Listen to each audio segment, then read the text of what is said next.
How can I make money on YouTube? How can I make money on Instagram? How can I make money as a creator? Figuring out how to make money as a creator can feel excruciatingly difficult because everyone online is trying to sell you their one and true way of making money. But in reality, you have plenty of different options. They just have different pros and cons. So in this video, I'm going to go over 1. The 3 tiers of leverage you have when making money as a creator. Leverage is important. 2. In those 3 tiers of leverage, you will find every single way you can make money as a creator, and I will go through every single one of them. And finally, I will end with my number 1 way to make money as a creator. If you don't know who I am, my name is Jordan Parker, and I spent the last 15 years building IT companies. But in 2021, I got obsessed with content creation because it's amazing. And last year, I quit my 70-person agency to help creators build their own businesses. If you're interested, join Creator Income from the link below. Anyway, let's get to making money. To make money as a creator, you have one very huge advantage compared to any other business on the planet, and that is you're a master at attracting attention. What does that mean? Basically, everyone is fighting for views and impressions online so they can market their business and sell their stuff, but you as a part of the creator economy have a massive advantage because you're simply way ahead of the curve when it comes to attracting people to watch your content, because that's kind of the big things creators do. And depending on how you treat attention and sales, the thing that ultimately makes the money, you have different levels of leverage.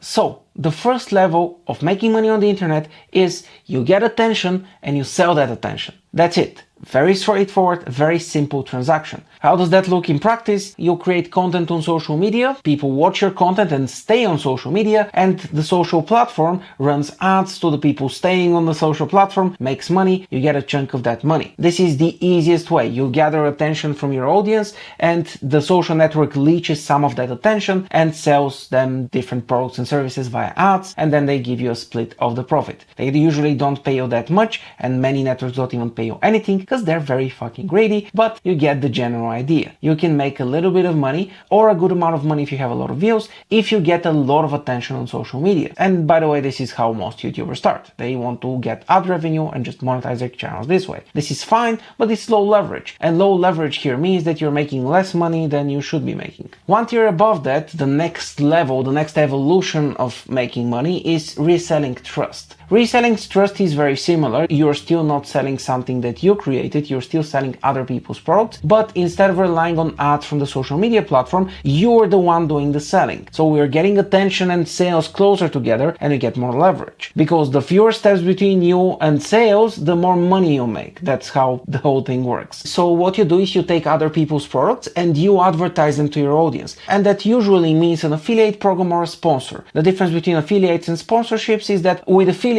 you first sell and then make money, and with sponsorships it's roughly the same thing, but you can get some of the money up front and you can also sign a longer contract, which can create far more security in your business. Of course, a contract is a double-edged sword because yes, your sponsor needs to pay you for a longer period of time, but also you need to deliver a certain type of content in that period of time, which limits your creativity, which is not a horrible thing. In fact, neither level 1 or level 2 or running ads or taking sponsors are particularly bad, but they are limiting you in some way or form because you don't have control over what you're selling, and that creates a very questionable user experience because somebody can purchase something that you recommended and then the company turns to shit and suddenly you're at fault for some other person's company, which kind of sucks. So the highest level of leverage and the one that gives you the most control and autonomy over your own business is level 3, which is selling your skills. How that works is you package your skills in something, a product, community or service, and then you sell that thing directly to your audience. What that creates is the ultimate level of control, obviously, because you're the person responsible for your own product, but also that puts all of the pressure on you because you actually have to create everything. So what creators do, which is a perfectly good idea, is you start from the lowest level of leverage, you run ads on your content and make a little bit of money, then you escalate and you start taking sponsors as your channel grows, and finally you graduate into a big boy creator who owns his or her own business and you actually sell your own products. This is obviously the best form of leverage, but of course it's the most amount of work as well. Now, if you want to make this work easier, you should join Creator Income. Inside of Creator Income, I will help you understand how all of this business stuff works, and I'll help you build your own business that makes you free and not dependent on any single algorithm on the internet. Meaning, no matter what happens on social media, your business is still fine, you're still making money, you can still take care of your family. But anyway, we get to the most fun part, which is what are all of the ways you can make money? And we already went through some of them, which would be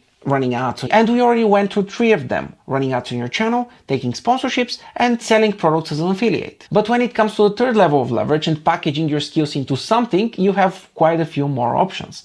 So we'll go through all of them. Number 1, you can sell physical goods. You can make an energy drink, you can make a hammock, you can make a chair, you can make anything physical that you can deliver and help your audience with. This is of course excellent. This is excellent because it makes selling easy. It is very easy to warrant something physical that you can touch and hold with your hands, but at the same time it is more complicated to produce because it is a physical good. You would have to organize the whole pipeline for this, and also it has lower profit margins because you'll probably need a good amount of help to produce physical goods at scale. Next, you can sell digital goods. Digital goods are of course easier to create because you sit down and you record a video, or you write something, or you create an actionable checklist, and here you go, you have a digital product. But at the same time they're more difficult to sell because there's so many of them, and it is generally difficult to trust someone that their Notion template is gonna be the life-changing Notion template. You get the idea. Next, and this is something that I wouldn't suggest as a main source of income, but it does exist, so we're mentioning it. You can indirectly sell access. Many platforms will allow you to take donations, gifts, subs, or something like that, aka people giving you money because they like you and they want to hang out with you more, or they want to make the hanging out with you better. This is fine and this is okay, and if you're on a platform that monetizes like that, by all means, but in general I wouldn't suggest this as the main method of monetizing yourself because it is very unreliable. You don't know how many people are going to gift you things, and it is very difficult to make this predictable, and it's very much dependent on your time and effort on one such platform. But you can also sell access directly, and how that works is you either sell access directly to you, or you sell access to a community that you're in and you manage. There are many platforms that allow you to do that, but in the most basic form, people pay you money and they can hang out with you more. By the way, if we look at what creators are doing right now, you will see that the most common form of doing this is by selling a subscription to a private community. This works perfectly fine, but keep in mind, if you sell a subscription to a private community, you have to actually engage in that private community and spend a good amount of time there. Otherwise, people will just leave, and it doesn't matter if you sold them a subscription or not, because everyone wants to go in for the subscription. But if people are paying every month, they expect you to give them something every month. It's not just an automatic transfer to their bank account. Next, we have selling low or high ticket services. Those are far less utilized by creators, but they're probably the most profitable method, and by far they're the easiest to scale method, especially early on. Because if we're talking about a higher ticket service like website design, like funnel building, like video editing, you can take $1,000, $2,000, $3,000 per month from a single client, which can do a lot more for your life compared to the ad revenue you're making. But let me clarify one thing. When we talk about services, people always think about one and one thing only, which is being a freelancer, basically. But that's not the only way.